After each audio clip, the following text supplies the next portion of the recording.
안녕하십니까? 오늘도 새벽 기도회에 오신 여러분들을 진심으로 환영합니다. 오늘 말씀의 제목은 주께 합당한 자로 자라나라, 주께 합당한 자로 자라나라 라는 제목으로 하나님 말씀 증거하도록 하겠습니다. 본문의 말씀 골로새 1장 8절부터 있는 말씀을 함께 읽도록 하겠습니다. 성령 안에서 너희 사랑을 우리에게 알린 자니라.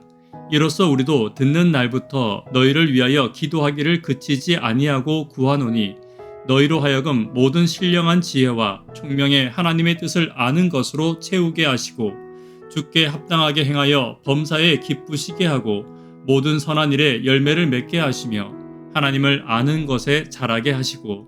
아멘. 찬미 419장 함께 하도록 하겠습니다. 나 주의 도움 받고자 주의 손님께 빕니다. 구원하라 가시사 날 받아 주소서. 내 모습 주 받아 주소서. 날 위해 돌아가신 주 날 받아 주소서. 골로새 1장 8절부터 있는 말씀을 다시 한 번 더 함께 읽습니다. 성령 안에서 너희 사랑을 우리에게 알린 자니라. 이로써 우리도 듣는 날부터 너희를 위하여 기도하기를 그치지 아니하고 구하노니 너희로 하여금 모든 신령한 지혜와 총명에 하나님의 뜻을 아는 것으로 채우게 하시고 주께 합당하게 행하여 범사에 기쁘시게 하고 모든 선한 일에 열매를 맺게 하시며 하나님을 아는 것에 자라게 하시고. 8절에 에바브로디도를 향하여 성령 안에서 사랑을 알린 자라고 이야기하고 있습니다. 여기서 성령 안에서라는 말은 골로새 교우들의 사랑이 원래부터 가지고 있는 사랑이 아니고 성령으로 인해 변화된 성도의 사랑임을 말하고 있는 것입니다. 바울과 그의 기도의 동역자들의 헌신과 사랑이 골로새 교우들을 변화시킨 것입니다. 오늘은 바울의 기도로 변화된 골로새 교우들을 바라보며 성도를 위해 무엇을 간구해야 할지, 또 바울과 함께 기도하는 자들이 어떻게 기도했으며 어떤 기도를 했는지 살펴보기를 원합니다. 아울러 저와 여러분들의 기도도 사람을 변화시키고 구원하는 기도가 되기를 간절히 바랍니다. 첫 번째는 멈추지 않아야 합니다. 9절입니다. 이로써 우리도 듣던 날부터 너희를 위하여 기도하기를 그치지 아니하고 구하노니 너희로 하여금 모든 신령한 지혜와 총명에 하나님의 뜻을 아는 것으로 채우게 하시고. 기도는 언제까지 해야 합니까? 8절에는 기도하기를 그치지 않았다고 말하고 있습니다. 기도는 응답받을 때까지 하는 것입니까? 아닙니다. 만약 응답받았다면 그 응답을 위해서도 계속 기도해야 합니다. 교회의 부흥을 위해 기도했다면 교회가 부흥될 때까지 끝까지 기도해야 합니다. 그리고 만약 부흥했다면 부흥 가운데 그 은혜를 이어가도록, 그리고 더 큰 사명을 향해 나아가도록 기도해야 합니다. 교회를 오래 다니신 분들 가운데서는 교회를 위해 기도할 때 선을 긋고 기도할 때가 많이 있습니다. 또 내 신앙만 챙기다 보면 꿈과 비전을 버리고 내가 가진 구원의 밥그릇만 챙기게 되는 경우도 있을 수 있습니다. 그러나 결코 교회를 향한 꿈과 비전을 잃지 말아야 합니다. 교회의 비전을 잃어버리는 것은 나의 비전을 잃어버리는 것이고, 교회의 꿈을 잃어버리는 것은 나의 꿈과 구원을 잃어버리는 것과 마찬가지입니다. 기도하기를 멈추는 것, 기도하기를 쉬는 것은 죄입니다. 교회의 꿈과 비전을 위하여 끝까지 함께 기도하시는 저와 여러분 되기를 간절히 바랍니다. 두 번째는 하나님의 뜻이 드러나기를 간구해야 합니다. 공동 번역 성경에는 신령한 지혜와 총명을 성령께서 주시는 지혜와 판단력으로 번역하고 있습니다.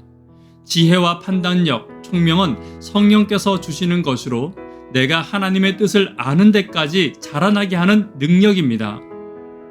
그리고 9절 후반부에 하나님의 뜻을 아는 것으로 지혜와 총명을 채우게 된다는 말은 단순히 지혜를 알고 총명을 가지는 것으로 끝나는 것이 아니라 삶에서 지혜가 드러나고 하나님의 지혜를 삶에 가득 채워 살아가는 것을 말합니다. 내 입술과 말과 행동과 생각과 판단과 품성을 통해 하나님의 뜻이 드러나는 것이 하나님의 지혜가 채워진 삶인 것입니다. 또한 이것이 온전한 성도의 삶입니다. 오늘 저와 여러분과 또 기도하는 자들의 삶이 하나님의 지혜가 채워져 나를 통해 하나님의 뜻이 이루어지는 삶이 되기를 간절히 바랍니다. 세 번째는 주께 합당하게 행하기를 위하여 기도해야 합니다. 10절입니다. 주께 합당하게 행하여 범사에 기쁘시게 하고 모든 선한 일에 열매를 맺게 하시며 하나님을 아는 것에 자라게 하시고. 세 번째는 주께 합당하게 행하기를 위하여 기도해야 합니다. 주께 합당하게 행하는 것이 무엇입니까?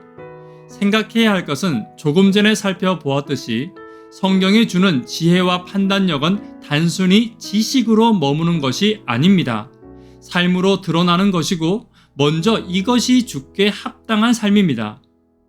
기독교의 지식은 지식 그 자체가 목적은 아닙니다. 신앙이 생활로 드러나는 것이 목적이고 나를 온전한 하나님의 형상으로 회복시키는 것이 신앙 지식의 목적입니다. 그렇다면 성령의 지혜와 지식은 나의 삶에서 어떤 모습으로 드러나게 됩니까? 10절을 다시 보시면 세 가지로 말하고 있습니다.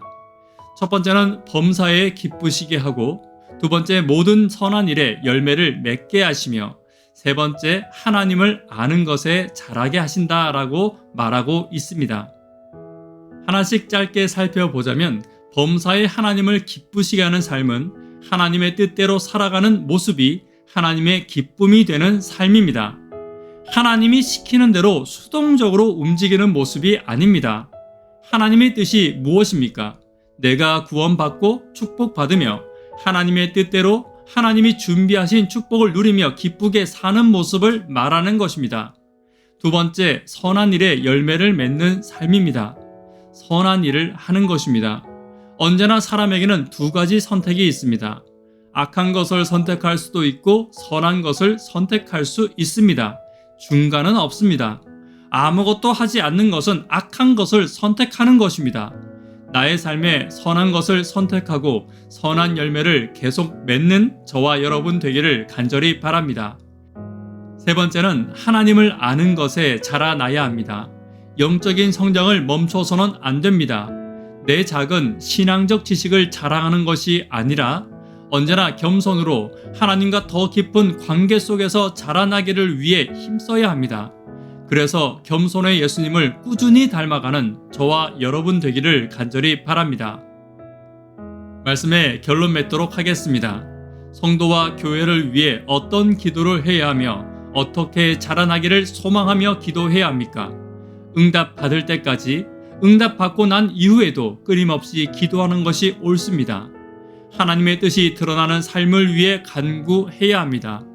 주께 합당한 자로 하나님을 기쁘시게 하고 선한 열매를 맺으며 날마다 예수님을 닮아가기를 위해 기도하는 저와 여러분 되기를 간절히 바랍니다. 기도 제목 나누도록 하겠습니다. 수험생들을 위해서 기도 부탁드리겠습니다. 구도자들을 위하여 또 하루 10분 하나님과 동역하기를 위하여 기도 부탁드리겠습니다.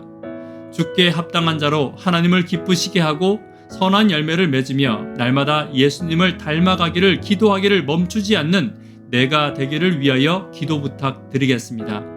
이 시간 개인적으로 기도하시고 새벽 기도회를 마치도록 하겠습니다. 감사합니다.